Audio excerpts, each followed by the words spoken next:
So, people asked me to watch this video by Bloom's, The Psychology of Eric Cartman, because apparently he is more than just the absolute Satan spawn than we think he is. Now, when we see him do literally the most horrible and vile things that humanity can even possibly do, I just imagined him as the very worst of humanity. If he has an actual psychology, I will be surprised. So, this stood out to me. Let's see what we got here. Eric Cartman.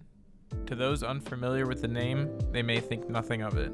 A 10-year-old... I think everything of it. I've seen him do the work. He made friends with Cthulhu and annihilated people. Kid from a small, quiet mountain town in Colorado.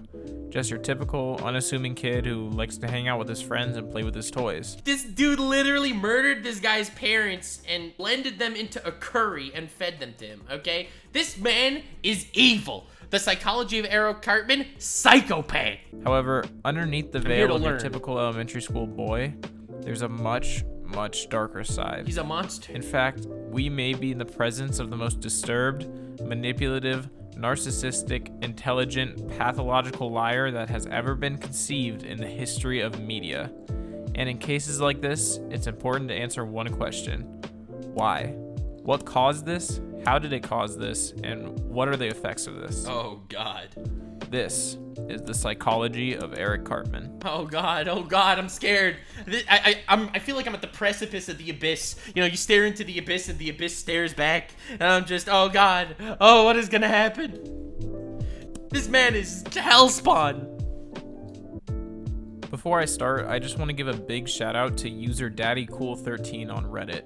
While researching this video, I came across a post he made detailing his own psychological analysis of Cartman, and it definitely provided some points I'll be making in this video, so go ahead and check out his post on the topic. All right. Also, disclaimer, I am not a psychologist. This video is just for fun. I am not a psychologist either, but I know a psychopath when I see one. I did like an hour of research, and this is just for fun, so yeah. Now, the most important part of understanding the psychology of Cartman is to first understand what it is that causes him to do the things he does. So, it's time to dust off my old psychology textbook and really read into his character. The first diagnoses that may come to mind are psychopath or sociopath. This man is no sociopath. This man is a psychopath. So let's start by figuring out what these terms really mean, as well as the difference between them. Psychopath is defined by the Webster Dictionary as a person having an egocentric and antisocial personality marked by a lack of remorse for one's actions, an absence of empathy for others, and often criminal tendencies. You just described Eric Cartman. That's what I said. You click on this video, psychopath. This man is not a sociopath. A sociopath is someone that doesn't understand other people and therefore can do cruel and manipulative things because he doesn't feel like other people are people. But no, this man is a narcissistic psychopath. He is not a sociopath. And while a sociopath is not technically an official diagnosis, there is no concrete definition for what it means to be one. However, it's generally accepted that a sociopath has many of the same characteristics of a psychopath inside of psychopathy. Both terms would fall under the category of what's called antisocial personality disorder. Now, at first glance, the way psychopath is defined seems to match up pretty well with Cartman, as he does show many of these characteristics. To really be sure, let's go through the 7 characteristics that are used to diagnose a true psychopath and see how Cartman's actions stack up. The first characteristic of a psychopath is pathological lying and manipulation. Yeah, that's our boy. Didn't he lock Butters in an Armageddon bunker because he tried to get his trip to a Mexican restaurant? So, yep, psychological lying and manipulation. I think he gets a check right there. Psychopaths will... This man's a gaslighting boy boss. ...do whatever it takes to get what they want, and this includes deceiving and manipulating people. Cartman is obviously no stranger to this, as there are countless examples of him doing just that. He has a track record of finding a way of taking control of any situation he's in and manipulating people into doing exactly what he wants. Yeah, kinda. The first episode that comes to mind is Ginger Kids, in which Cartman reveals his hatred for gingers to his class, so the other boys decide to turn him into one to give him a taste of his own medicine. When he realizes what happened, he's able to manipulate all of the other ginger kids into treating him as some sort of king. Oh my God, South Park is so wild. It's insane. Making them believe they're superior to all other humans and that they need to cleanse the earth of all that aren't ginger. Bro! This man playing both sides of the game. Now, let the extermination begin! A similar situation arose. Oh my god, that is wild! Dude, South Park still impresses me. It still impresses me so much with how cursed it is. Was after he watched The Passion of the Christ by Mel Gibson, and it only strengthened his hatred of Jewish people. What? Oh my god!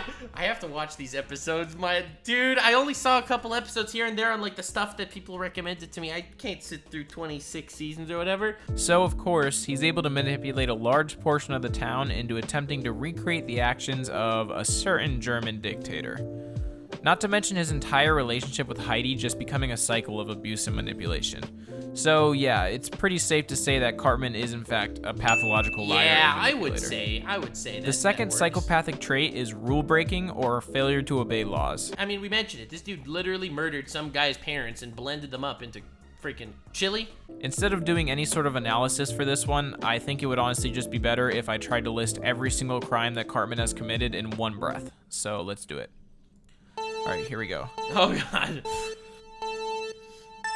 Murder, prostitution, vandalism, manslaughter, murder by proxy, enforced suicide, animal abuse, attempted murder, attempted genocide, genocide, enforced cannibalism, assault, smuggling, drug possession, theft, obstruction of criminal investigation, armed robbery, threatening with a deadly weapon, arson, grave robbing, hate crimes, kidnapping, false imprisonment, unlicensed surgery, terrorism, war crimes, medical terrorism, piracy, breaking and entering, credit fraud, identity theft, hit and run, underage driving, resisting arrest, child abuse, blackmailing, torture, fraud, rape, forceful confinement, contempt of court, vigilantism, false evidence, slander, hitchhiking, theft, and child Oh my god!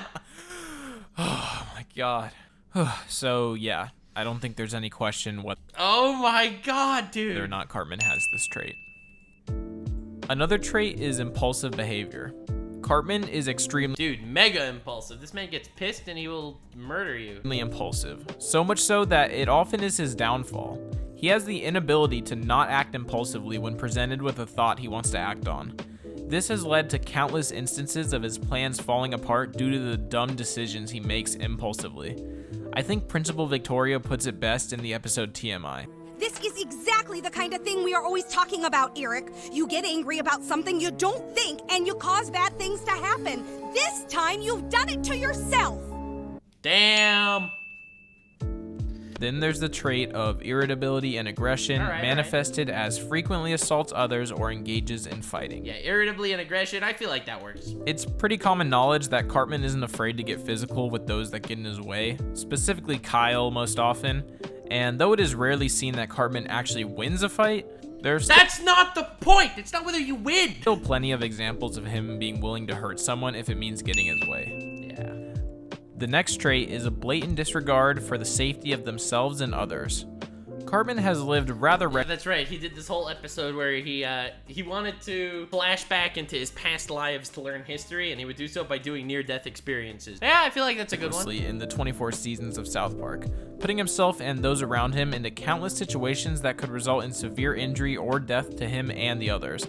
For example, when he intentionally concusses himself in order to have a flashback so he doesn't have to think about what he has to write for a school project. Oh, gee, I wonder what it used to be like in the year 1776.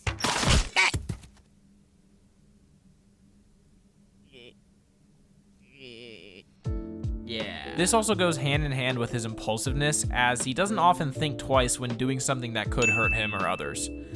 Then there's the trait of a pattern of irresponsibility, which obviously kind of goes along with all the other traits. Bro, yeah. Okay. Then, finally, and arguably most importantly for our purposes, is a lack of empathy. Now, at first glance, it would seem pretty obvious that Cartman has absolutely no empathy for anyone or anything, as his track record has shown his blatant disregard for other humans that stand in the way of getting to what he wants. Yeah. I mean, this is the kid that was willing to murder a kid's parents and feed them to him just because he scammed him out of $16. However, what makes this diagnosis tricky is the fact that Cartman actually does show empathy throughout the show, just not really towards humans. The most obvious example of Cartman's empathy is in his toys. His toys have always been important to him, specifically Clyde Frog and would that even count as empathy, or does that just count as possessiveness? Polly Prissy Pants. We get to see how truly important they are to him in the episode 1%, in which his toys are destroyed. Where he talks about the 1%. We get to see the mental toll that it takes on him and the emotions he experiences because of it. Granted, it turns out that he was the one destroying his own toys in a bizarre ploy to grow up, but that's besides the point. Another example of Cartman actually having some form of empathy is in the episode Major Boobage. After cats are banned in South Park due to the popularization of getting high off of their urine, Cartman decides to protect the cats, illegally keeping many of them in his own attic. He doesn't benefit from it in any way, he truly does it out of the kindness of his own heart. Now, obviously the writers had him do this to recreate the story of Anne Frank and be ironic, but either way, he still cared for these animals with no personal gain, proving that he has at least a sliver of empathy in his heart. And because of this particularly, I don't necessarily feel comfortable labeling him as a psychopath. Instead, my label for Cartman is a bit more complicated and specific. In my extremely unqualified opinion, my official diagnosis for Cartman is narcissistic personality disorder with psychopathic tendencies. Ah, interesting. All right. Now, the actions of a narcissist can often come across similar to that of a psychopath. In Cartman's case, he cares about power, his image, and proving himself to others that he's willing to do whatever it takes to have power and adoration. Because of this, he often displays the same traits as a psychopath, but I don't believe he truly is one. Interesting. And as I'm recording this voiceover, it's actually starting to remind me of the real-life case of Luca Magnotta, or the cat killer. Basically, Luca was also a narcissist who wanted fame and attention so bad, he was willing to do some absolutely horrible things in order to get that. I won't go into details here about what he did, but there's a great Netflix documentary on it if you care to check it out. Because of this incessant need to get the things that he wants, Cartman often displays very similar traits to that of a psychopath, but I don't believe he truly is one. Not to mention the fact that you can't technically be diagnosed with antisocial personality disorder until you're 18, so obviously Cartman... That's a cop-out, bro. This clearly ain't no kid. This is the reincarnation of Satan in this world. Doesn't fall into that category. Oh, and how could I forget? Cartman was literally turned into an obedient, respectful child in the episode Tss, something that would be completely impossible in someone with ASPD. So, now that we have the diagnosis down, it's time to get to the bottom of what exactly caused this. Oh my god. Well, broken home, I guess, but... A common topic that's brought up when discussing psychopaths and people of that nature is that of nature versus nurture. Yeah. Or exactly that's how much of a very common debate in this regard. Person's personality comes from genetics versus how much of it comes from how they were raised. Generally understood that for most cases, it's a combination of both that determines the person's future actions. However, based on my research, true psychopaths are an exception to this. Having absolutely zero emotional ability or empathy for anyone or anything is almost always something you're born with. Cartman's traits, however, are much more in line with what you would expect from a child suffering from severe trauma and neglect. So, that brings us to the root cause of the evil being that is Eric Cartman, the only person that has been with him since day one and has accidentally taught him he shouldn't care for others. That, of course, is his mother. Now, women! It's no secret that Eric's mother is a bit of an enabler when it comes to his bad behavior. This is shown time and time again throughout the show, as she is shown to bend to Cartman's every will, as well as be easily susceptible to his manipulation. When I saw that one episode where Cartman wants to fake getting into the Special Olympics, so he wants to fake a mental illness, and he tells his mom, if I win, I could win like $50. His mom's like, oh, okay then. What? Now, normally this type of parenting would likely just raise a bratty, spoiled kid, but in Cartman's case, it's far worse. His mother is also very well known for the things that she... Promiscuity. I got you. I know all the YouTube words that'll get past the censors. She likes to do in her free time, all of which Cartman is well aware of. This type of thing can be severely damaging to the mind of a child who's unaware of what any of it really means, and it can easily twist and warp their own identities, which has been shown to correlate strongly with misbehavior. It's also been shown many times throughout the show that Miss Cartman would rather participate in her extracurricular activities than, you know, be a parent to her son. And in the she's well known for the art of schlorping glorping. few times that we've really gotten to understand how Miss Cartman feels about Eric, It appears that she uses Cartman more as a way to feel better about herself rather than considering that he's an actual person.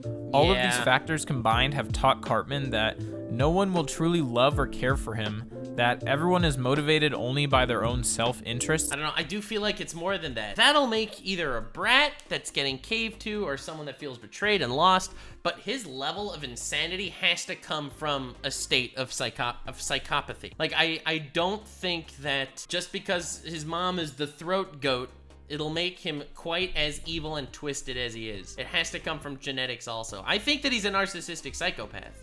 And that using people is okay if it helps you reach your goals. And because of this, Miss Cartman has accidentally created the most sick, evil, and twisted kid that has ever existed. And now... Oh, look at him eating the tears of the person that he just fed his parents' corpses. Hopefully, we all have a better understanding of the psychology of Eric Cartman. Bruh. Oh yeah, and I almost forgot to mention the most truly evil thing that Cartman has done. Oh god.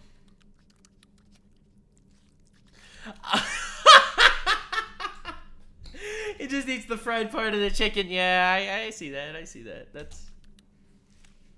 Thank you so much, Blooms, for this great video, honestly. I feel like this was probably one of your early works, and I think you did a good job, and you've clearly improved since here. Thank you so much for joining. Subscribe for more South Park shiz. 10,000 likes, and I'll do another Blooms deep dive video. Like, subscribe, and follow me on Twitch. Stay weird, fam!